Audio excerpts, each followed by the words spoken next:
In 1812, a German girl walked into a ballroom wearing a dress made of gold and shoes made of silver. By midnight, she had vanished without a trace. The only thing she left behind? A slipper. What exactly happened next? I bet you are thinking this sounds like the Cinderella fairy tale.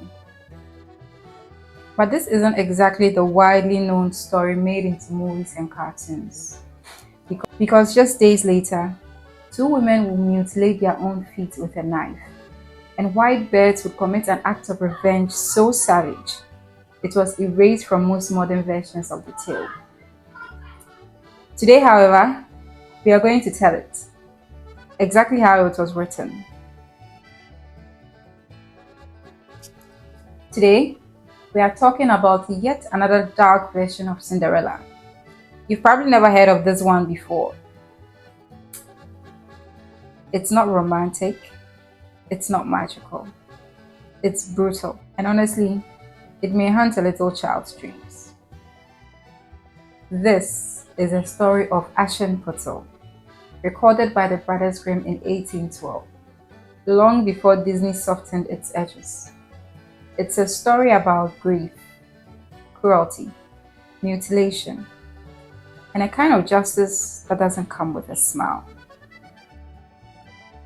So if you are ready for glass slippers filled with blood, a tree that links the living to the dead, and birds that do scary things to humans, let's get into it.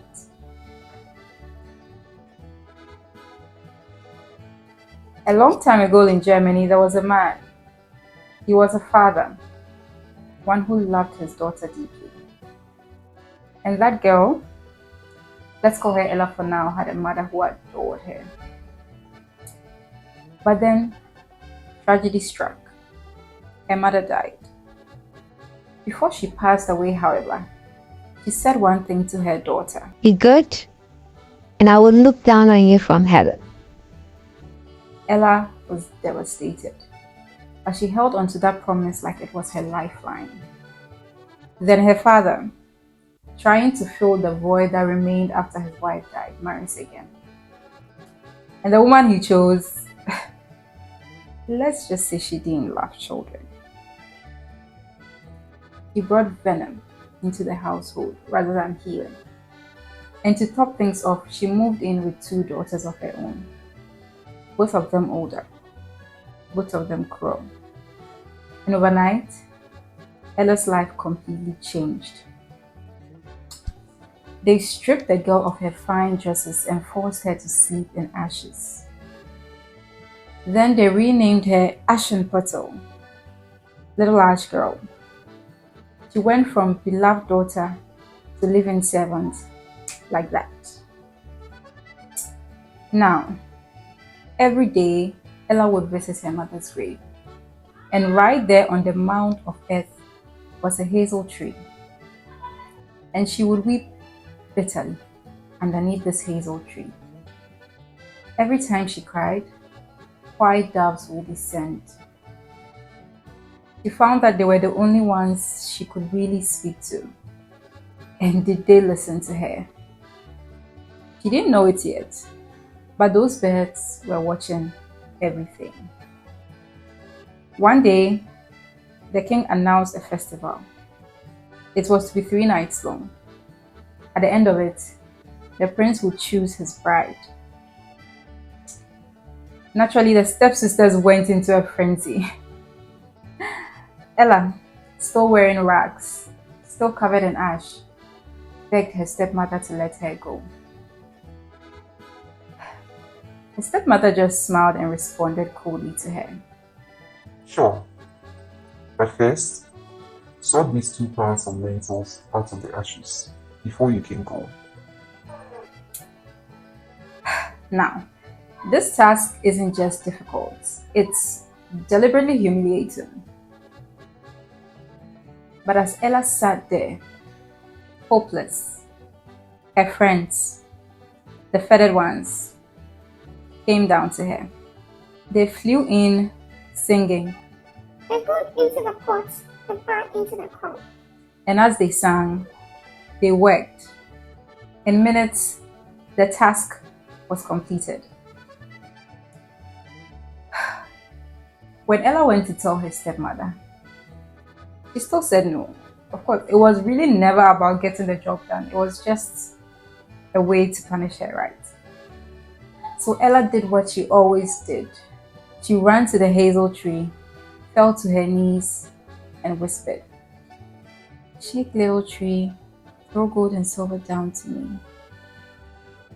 And the tree listened. A gown floated down. It was real gold and silver. It was accompanied by silk shoes, softer than anything she had ever touched. And with that, she was off. No one saw her leave. But when she arrived, every eye in the palace turned, especially his. The prince danced only with her for the tree. The prince danced only with her for the tree for the 3 nights. But before midnight, she would vanish. This happened 3 nights in a row, and on the final night, when she vanished, she left behind her shoe. The next morning, the prince made a vow. He would marry the woman whose foot fit that tiny shoe. So he and his guards rode through the land. They rode door to door. And when they got to Ella's house, the stepsisters were ready. The first sister tried to squeeze her foot in, the eldest, but her foot was too large. Then her mother pulled her aside and said to her, Cut off your toe. If you are queen, you will never need to walk again. So she did. She cut off her toe. Afterwards, she shoved her foot into the shoe, blood already pooling inside it, and smiled.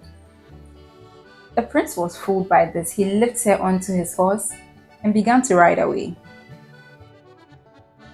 But then the doves cried out from above, Turn and look, turn and see. Blood is dripping from her shoe. The shoe is much too small for thee.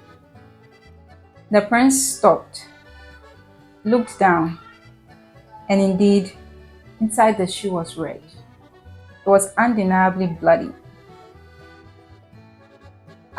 Horrified, he turned back.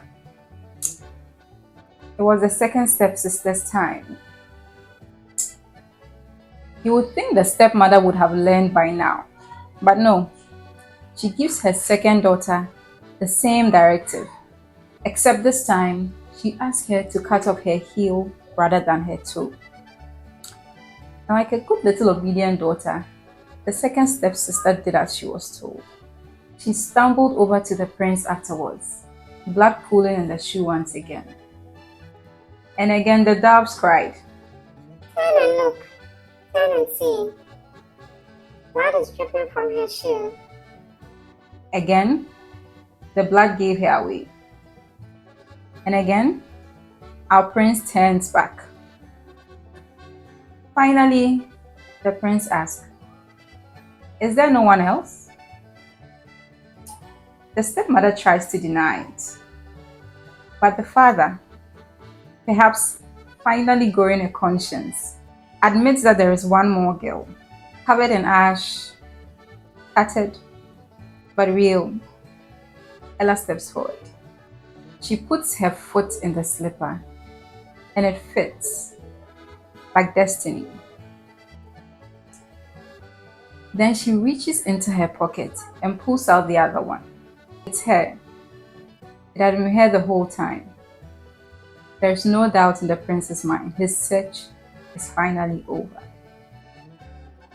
The prince soon marries her, and as she rode away with her prince into marital bliss, the doves swooped down from the hazel tree.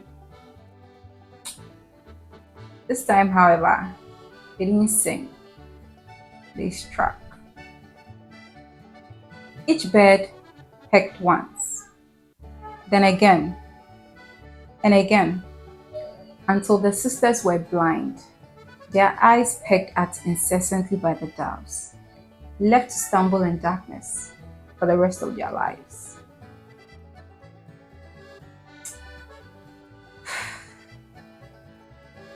In this story, there is no forgiveness, only revenge.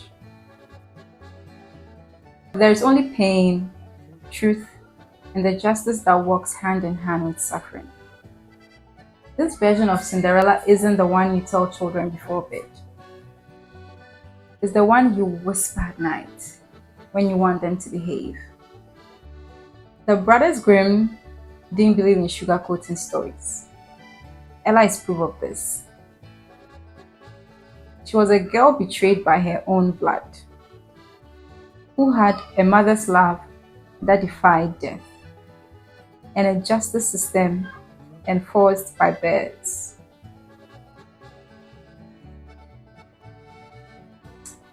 And ultimately, remember, not all magic sparkles.